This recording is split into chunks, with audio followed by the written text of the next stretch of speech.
qu'en réalité, au-delà du discours officiel consistant à dire qu'on veut rationaliser les candidatures, non, ce n'est pas une question de rationalisation, c'est qu'on a monté certains dossiers, pour certains, on les a mis en prison, certains, on les a mis hors du pays, et le reste, il fallait créer un obstacle administratif, aujourd'hui, qui se matérialise.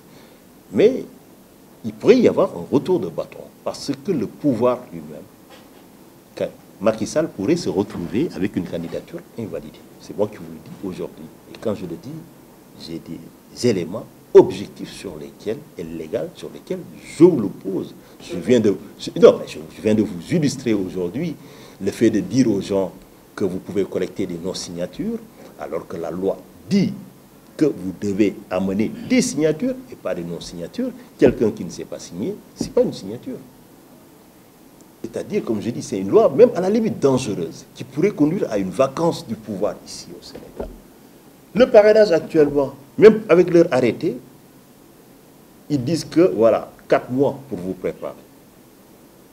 Mais demain, s'il y avait une vacance du pouvoir, on ne le souhaite pas, mais c'est une hypothèse qui peut se présenter parce qu'on est tous mortels.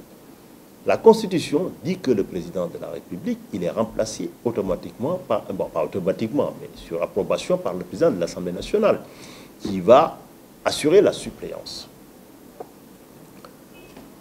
Alors, la question qui se pose est de savoir, est-ce que s'il y avait une vacance du pouvoir, parce que la suppléance doit durer 2 mois, est-ce qu'en 2 mois, on peut revenir au ministère de l'Intérieur, faire la réunion qu'on a fait, reprendre des formulaires de parrainage, parce que redescendre à la base, collecter, faire toutes les vérifications, c'est quasiment la moitié du délai. C'est pour vous montrer effectivement que c'est une loi, comme je l'ai dit, irréfléchie, ce n'est pas quelque chose de responsable, et c'est un danger pour la démocratie. Ça veut dire qu'on est même en train de pervertir notre système démocratique.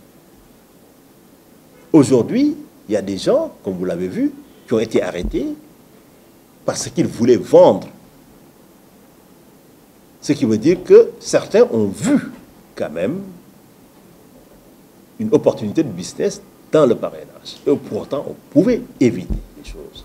En vérité, comme je vous disais, tout cela m'amène à un constat, c'est que le Sénégal n'était pas du tout préparé pour ce parrainage. Mon souhait de voir le Sénégal